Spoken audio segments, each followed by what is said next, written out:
Joey's wearing my tie. What's up, bro? How you doing? Adila texted from afar.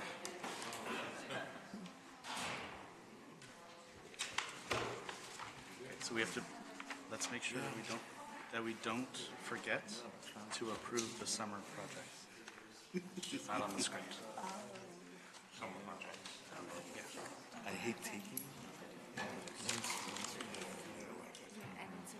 So that is Was there another fire? to bring to the full board. I just didn't realize it was so depleted. All right, it is 4:31, so we're going to call this Personnel, Buildings and Grounds and Finance Committee meeting to order. I apologize for the 1-minute delay. Can we do a roll call, please? Halpern, Here. Sue, Here. Wilkins, Here.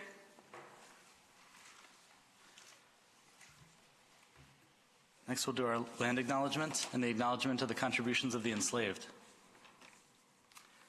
We take time to acknowledge that the land we meet on is the traditional homelands of the Council of Three Fires, the Potawatomi, Ojibwe, and Odawa.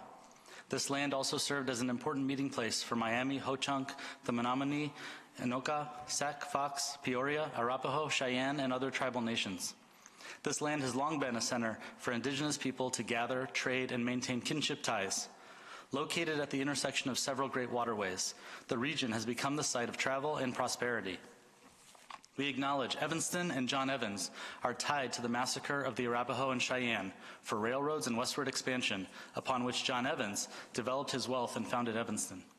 This land was violently taken under settler colonialism through genocide and open warfare, and the region that is now Illinois and Chicagoland is still home to thousands of Native people who are actively struggling for sovereignty, self-determination, and justice. The genocidal acts of settler colonialism extended to peoples of Africa and their enslaved descendants. Despite Illinois eventually prohibiting slavery was an accepted practice before and after statehood. The vestiges of slavery remain present throughout the United States and directly affect the descendants of enslaved peoples, descendants who helped define the African diaspora, rich and heterogeneous communities descended from African peoples. The genocidal pattern of violence against peoples of African descent and indigenous people have been replicated to exclude and harm people from many intersecting marginalized identities, religious minorities, disabled and LGBTQ identified peoples, BIPOC and people of color writ large in the United States. These patterns of violence demonstrate that the pursuit to end state-sanctioned violence against BIPOC is a daily struggle for liberation from continued social, political, and economic anti-Black racism and oppression. Today we acknowledge that we are living, breathing, loving, grieving, laughing, and sharing space on unceded territory. May we learn to honor the historical and contemporary presence and power of the people and their belief that we must be caretakers of the lands and waters for the livelihood of future generations. The land that surrounds us is part of who we are. It reflects our histories. It is within District 65's responsibility as an academic institution to disseminate knowledge about Black and Indigenous peoples and marginalized peoples writ large, consistent with our commitment to equity. We will work towards sharing truth and promoting healing for the sake of our children and families. It is important to understand the long-standing history that has brought us to reside on the land and to seek to understand our place within that history. Land acknowledgements do not exist in the past tense or only in a historical context. Colonialism is a current and ongoing process, and we need to understand our present participation.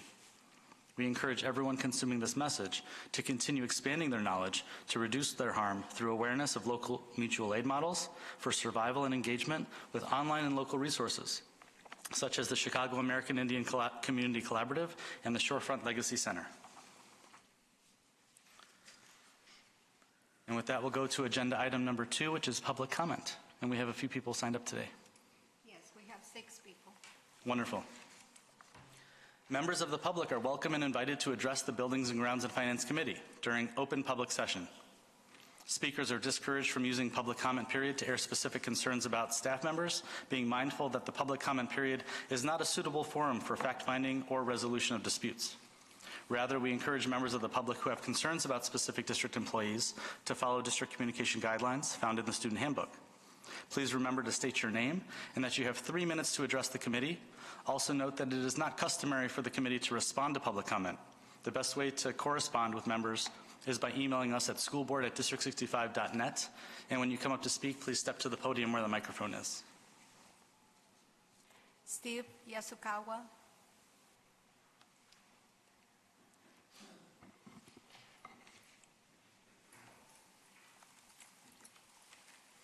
Thank you. Oh, hot mic, okay. So hi, my name is Steve Yasukawa. I speak today as an Evanston resident, an Oakton Elementary parent, and a Washington Elementary teacher. I'm proud and humbled to claim all of these identities. I'm also proud to be a part of a district that continues to follow the Maya Angelou quote, "When you know better, do better." I know that we all can always improve, and this is an important part of who I am as a teacher and who I am as a parent. I do think it's important to acknowledge that the doing better that is happening right now.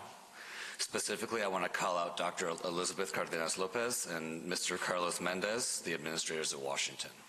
With their support, guidance, care, and passion, the students and staff increase cognitive rigor daily. We do this by prioritizing loving ourselves, appreciating differences, learning together, and taking action. Elizabeth and Carlos work hard to make sure that this happens every single day. Buenas tardes, yo me llamo Steve Yasukawa y hablo como residente de Evanston, un padre de la escuela de Oakton, un maestro en Washington y claro, como gringo. Estoy orgulloso y agradecido ser cada uno de estas identidades. También estoy orgulloso ser parte de una organización que sigue lo que dijo Maya Angelou, cuando sabes más, haga más. Sí, yo sé que podemos mejorar nosotros mismos y esta idea es una parte importantísima a yo mismo y como maestro y padre. Pero pienso que sea importante decir lo que hacemos más ahora mismo. Específicamente, quiero decir que la doctora Elizabeth Cardenas López y el señor Carlos Méndez, los líderes de Washington, con el apoyo, cariño, pasión de ellos, los estudiantes y todos de los empleados aumentan el rigor cognitivo cada día.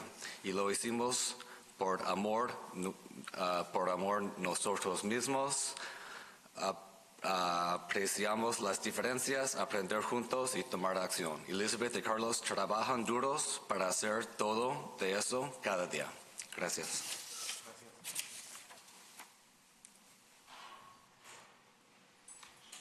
Carlos Mendez.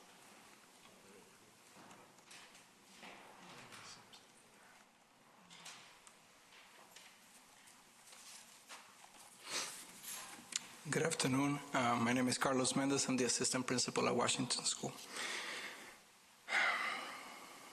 Thank you for the opportunity to speak with you today. In the last few days, I know you received an email from a parent in particular who unfortunately, based on false information, decided to attack me and accuse me of something that is not true. Luckily for me, the evidence is overwhelmingly shows the truth. When I first learned of these allegations, I asked the district to conduct their own investigation. Our district followed protocol, and for that, I'm eternally grateful. I am grateful for the leaders of District 65 in the way they conducted their investigation and ultimately for having my back. At every turn, all of them, and I mean all of them, have given me 100% support and love. Their leadership is making me a better leader. This is unfortunate that happened, but to tell you the truth, it'd rather be me than one of my staff having to go through this. Some people may think that I was at the wrong place at the wrong time, but I say I was at the right place at the right time. I will always stand up against injustice. I will always stand up for my teachers when they are being cursed by a parent. I will always stand up for a child in need, and I will always stand up against racism. The only thing that this attack from the parent was able to accomplish was to show me how blessed I am. I'm blessed to have the support of my upper administrators, my staff, my PTA, my parents, and my beautiful students. Now I have no choice but to be patient and let the process finish, and soon I hope to be back at Washington. Thank you.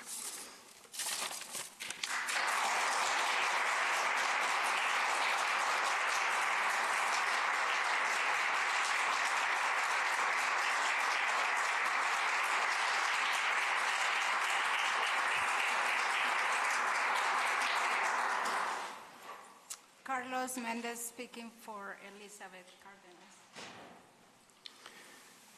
Statement from Dr. Elizabeth Cardenas Lopez, Washington School Principal. Good evening. Thank you for the opportunity to speak in support of Carlos Mendez, Assistant Principal at Washington School. As the principal of Washington School, I strive to ensure we have an inclusive, equitable, collaborative, and racially, linguistically, and ethnically diverse learning environment for all students and staff. I work together with the staff, district leadership, and the school PTA on having a strong and collaborative partnership with our families. I have the utmost respect for my profession and for what I stand. Responsibly and accountability for the well-being and success of all our students. I do not work for perfection. I work hard to do better each and every day.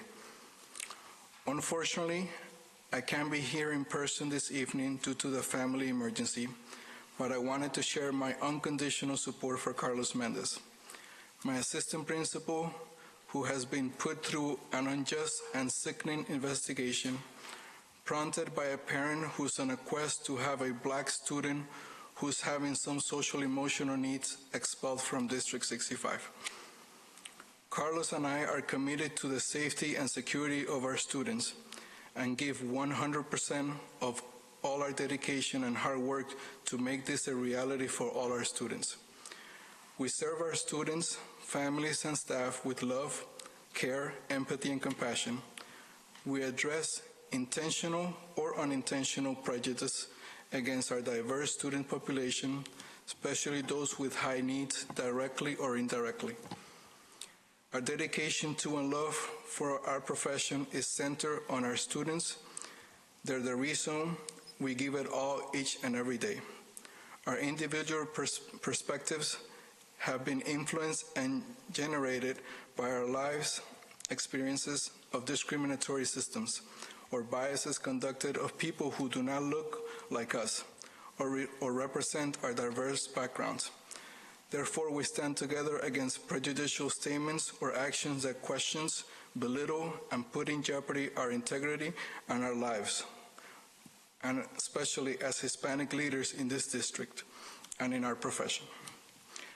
I'm appalled and heartbroken by the unjust and wrongful accusation Mr. Mendez has endured in the past few days. He does not deserve this treatment. He protects all our students as if they were his own. He treats them with love, respect, and compassion, and no matter what they do or say to him, Mr. Mendez is a beloved and respected icon in the Washington community. Our student staff and I need Mr. Mendez back in our school immediately. We appreciate all the support the district leadership has afforded us and go through this process and work in resolving this unfortunately experience for Mr. Mendez and the Washington students and staff. Thank you. Thank you. Ruth Young.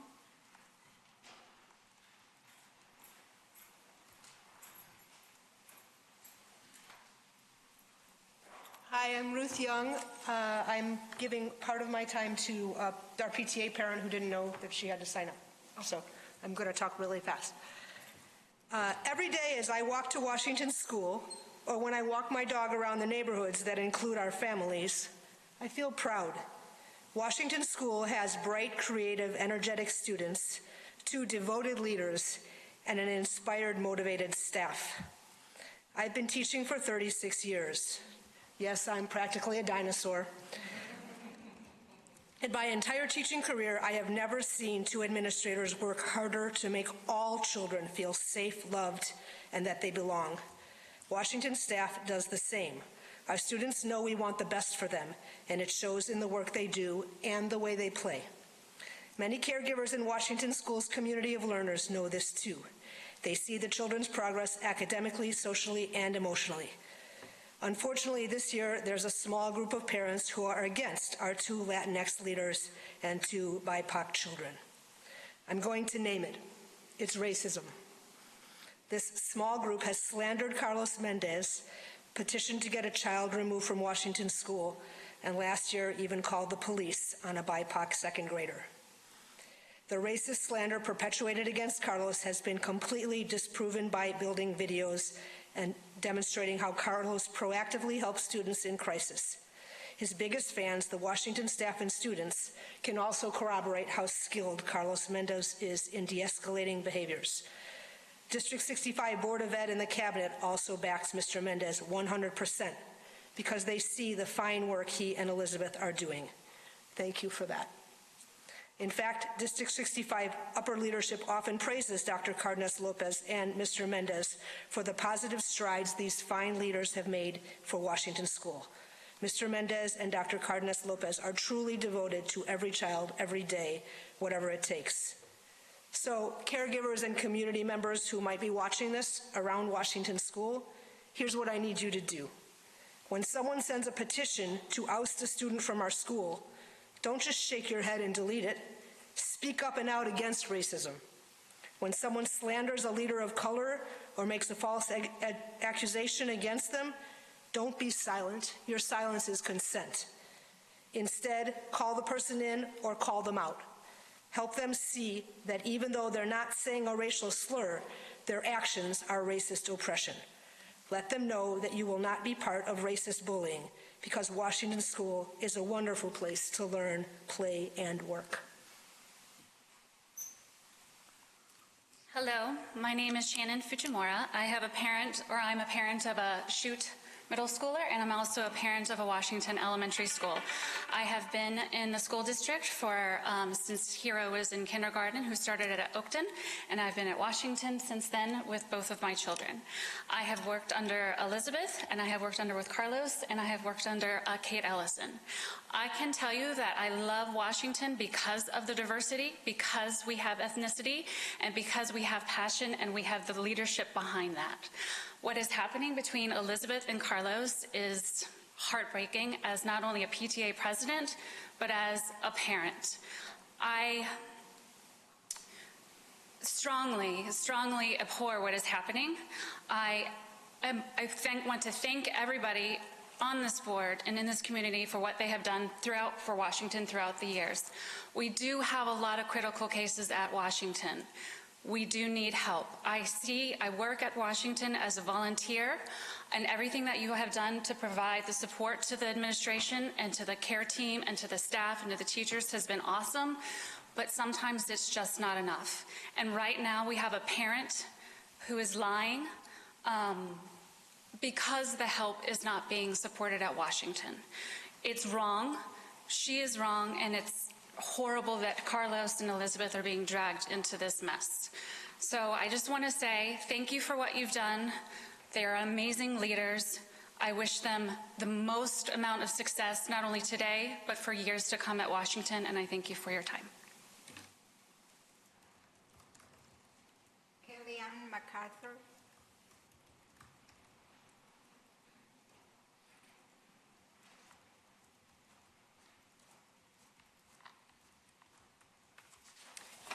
Hi, my name is Kellyanne MacArthur. I am a parapro at Washington.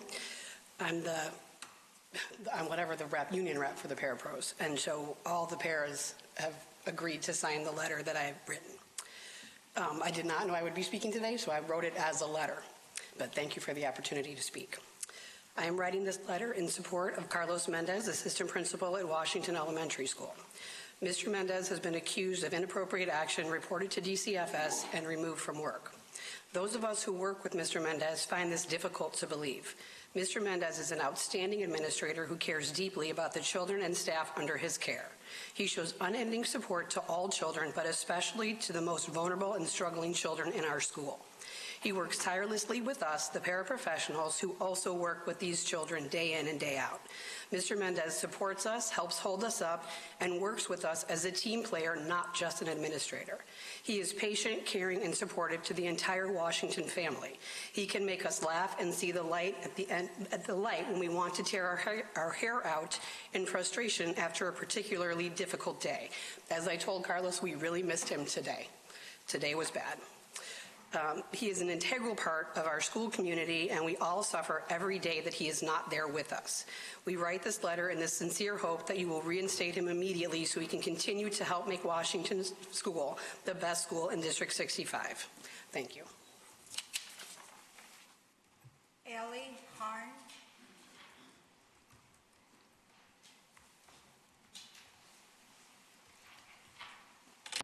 Whoa, sorry. It's very loud. Good afternoon. I'm Allie Harned, a district-wide social worker in my 19th year in District 65, based at Washington Elementary. I am also a resident of Evanston, a homeowner, and a taxpayer. Also, I am a mom to a 4th grader at Washington Elementary. Of all of those roles, wow, sorry, that is the one to which I'm most proud. Washington Elementary is an incredible community of educators who go above and beyond for the love of their students. In my time at Washington, the Washington community has been incredibly lucky under the leadership of Dr. Elizabeth Cardenas Lopez, Kate Ellison before her, with their phenomenal sidekick, Carlos Mendez, and trusty sidekick. They have shepherded us through incredibly difficult times through the pandemic. Before and after the pandemic, they have provided leadership and guidance to work to break down structural barriers for our most vulnerable students, who they always put at the forefront of every decision. I am so grateful for everything that I've learned from them. I know you know this, but it bears stating clearly. School leadership makes so much of a difference in the day-to-day lives of teachers, and therefore the minute-to-minute experience of the students under their care. Principal Cardenas Lopez and Assistant Principal Carlos Mendez have been nothing but wonderful, deeply caring, creative problem solvers, and they bring joy to our students every single day, and I support them unconditionally. As a staff member striving to be anti-racist and working to counteract the effects of structural racism in our community, and a school social worker advocating for the advancement of wraparound, these two things go hand in hand. When students are struggling, they need support. They need to stay rooted in their school communities where they are surrounded by the educators and administrators who know them and love them. This is what we embody at Washington, and members of the community should know that it is our fervent commitment. To quote Carlos Mendez, our babies are our babies forever. Finally, as a community member and parent, racism and hate have no place in our community, and we white parents especially must remain committed to doing everything we can to breaking down systems that are oppressing our BIPOC students, families, and community members every single day. Thank you.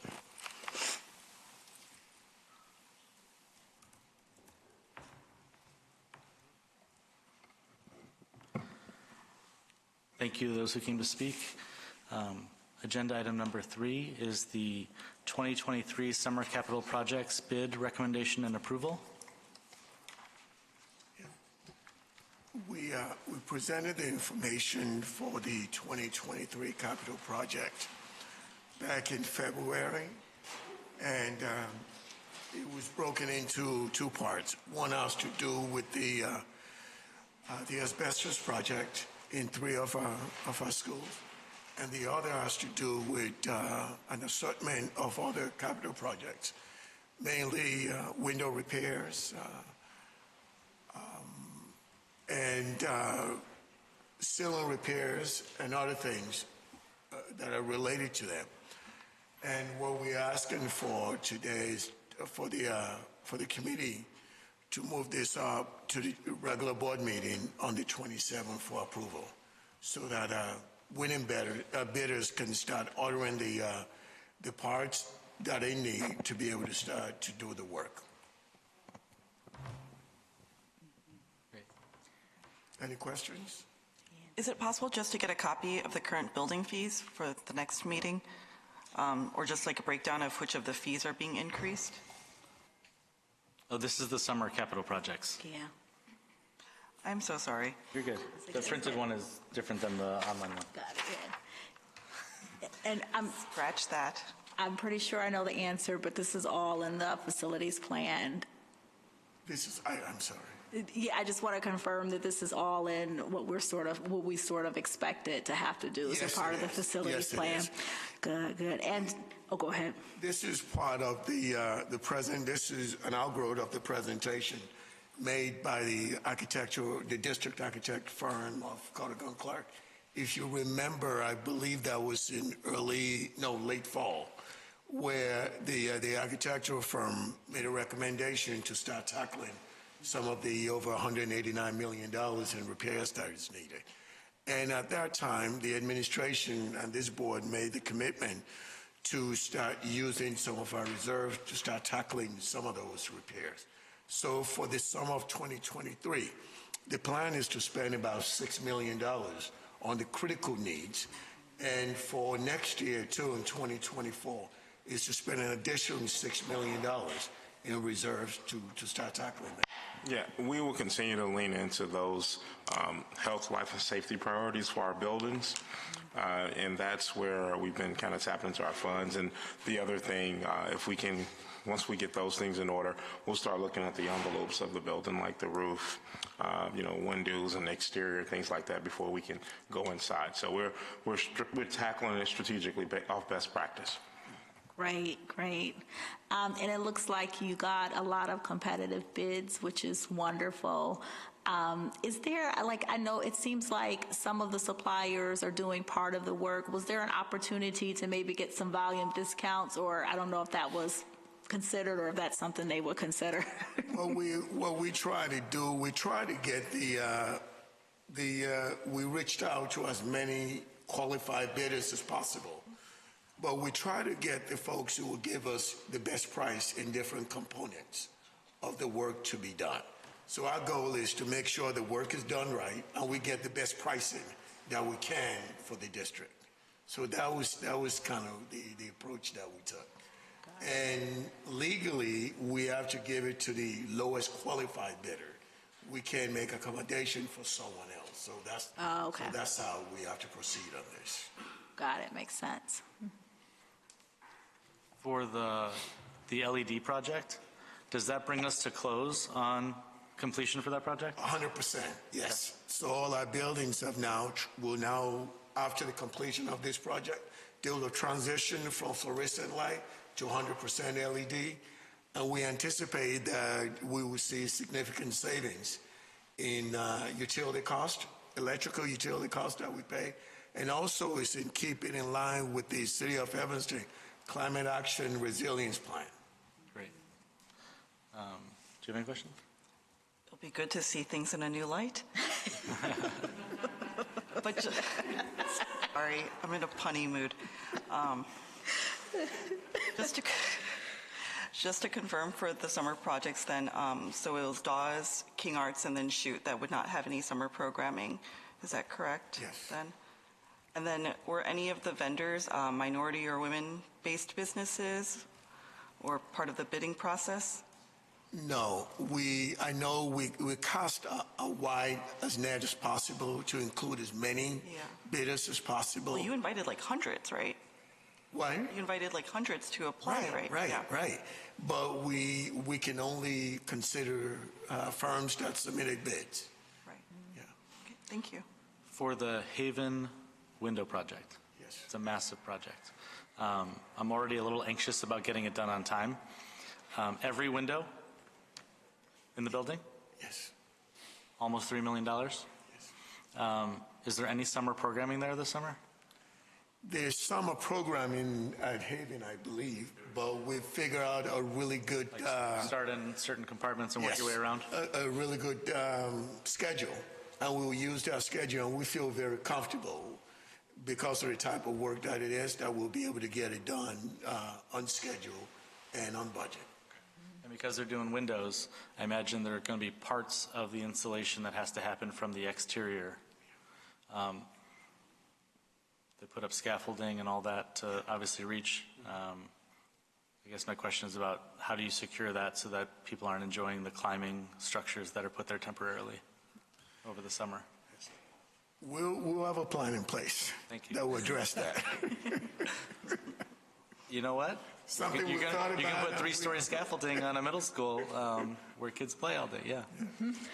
I'd like to know that we don't have liability there, too. Yeah. No, that's a big project, and I think that that's going to have a big impact on that building, Yes, sir. probably look and feel. And the rest of them look like pretty routine things that we've done, abatement and Yes. flooring, Yes. and just Yeah. continue those projects across the district. And it's really, it's beautification more than anything, because a lot of those 3 schools, they have old carpets. Those carpets they've lasted well beyond their useful life, except we couldn't touch them and replace them. We're abating the asbestos beneath them. So we get a chance to take those carpets out, replace them with LVT that's just brighter and looks nicer, and it just gives the space a better life. Awesome. Any other questions? If not, then I move that the committee recommend the 2023 Summer Capital Project bid recommendation to be presented to the full board for approval. Second?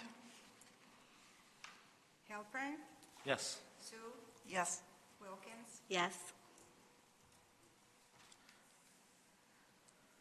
Agenda item number 4, the building use fees.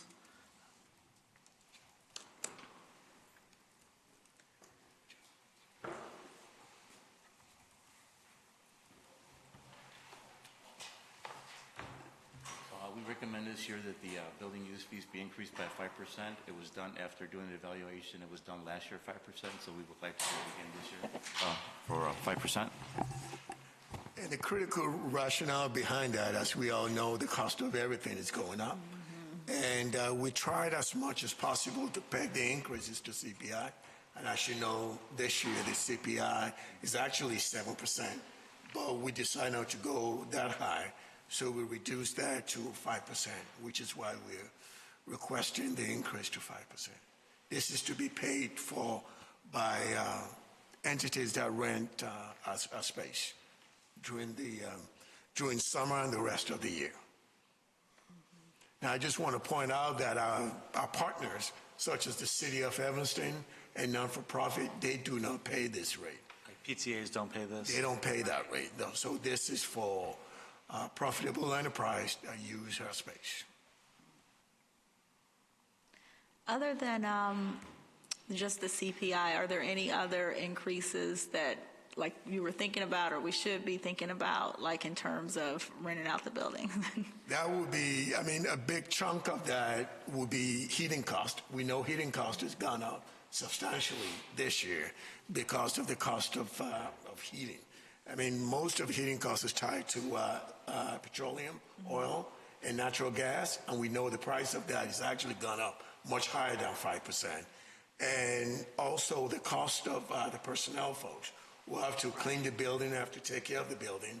The agreement that we reached with our union group is in line with that. So those are some of the variables that we think about.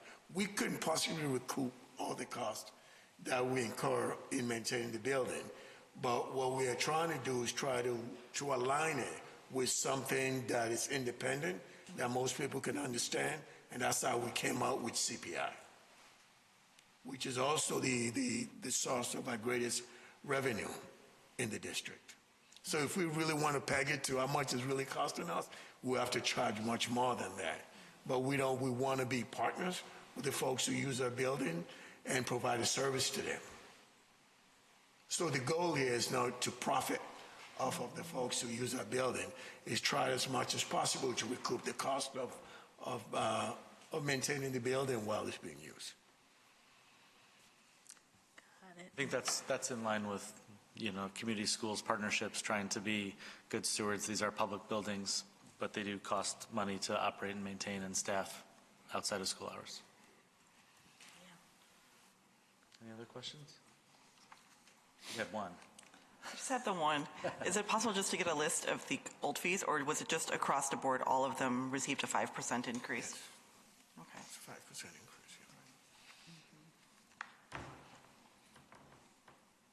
With no other questions, I move that the committee recommend the fiscal year 24 building use fees be presented to the full board for approval. I second. Halpern, Yes. Shu, Yes. Wilkins. Yes. Agenda item number 5 is the Buildings and Grounds report for March. Good evening. I'd like to begin by giving an update on the asbestos abatement at Chute. In the middle school there, the gym floor, the containment was removed on Friday, February 24th. They did air samples. Everything came back clear, and everything came back well. The project went well. It was completed a few days early, and then the floor installation is to follow. I just spoke with the contractor today to get an update on the flooring and the installation. Because the materials are still running a little bit behind, he's looking to start on April 3rd, which is spring break. So he's going to start that Monday. He'll be out sometime this week to do some leveling on the floor to see where we are and what he's going to need. But otherwise, he would have been a little bit sooner, but it's going to turn out it's going to be April 3rd when he starts with that one, with the gym floor. I also want to reiterate what a great job our maintenance and custodial staff are doing. I keep saying that every month when I come to the board. When they're just doing a fantastic job maintaining these buildings and keeping up with our work orders and everything that we have to address in these buildings. We haven't had much snow, but they've done a phenomenal job of making sure the sidewalks were clean, our parking lots were clean, so we have no one slipping or falling or tripping. So, we've been proactive with that.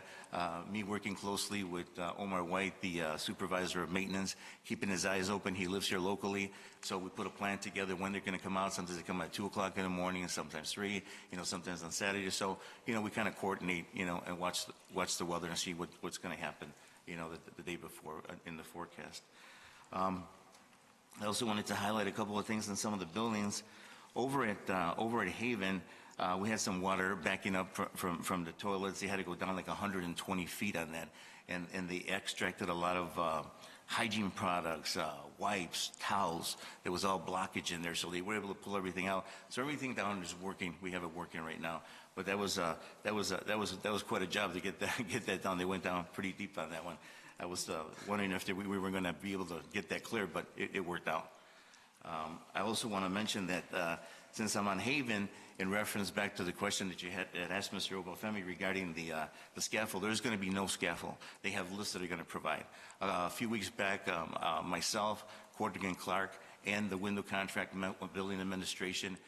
We worked to see what they had in their building so we can coordinate what areas they can start and where they're going to work, what's going to work out the best. So, and we took that into consideration. So no scaffolding at all. And the lifts will just be down at the end of the day. Absolutely. Perfect. Yeah, and they're moving around.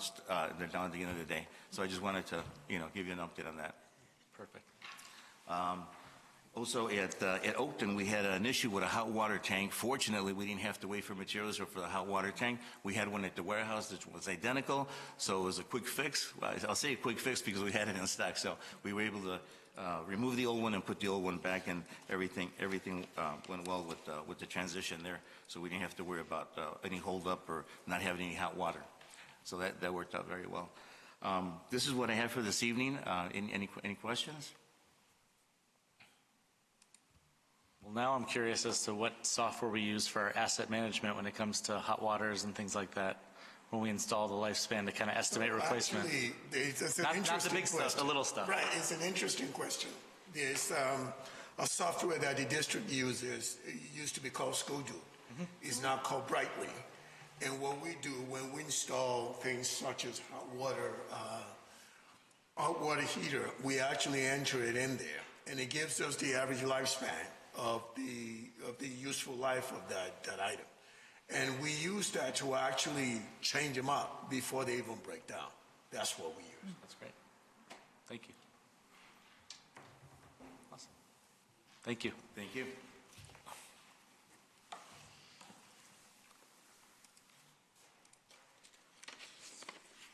That is our public agenda for today, so I will make a motion to enter into closed session to discuss appointment, employment, compensation, discipline, performance, or dismissal of specific employees of the public body at 5:10 p.m. I second.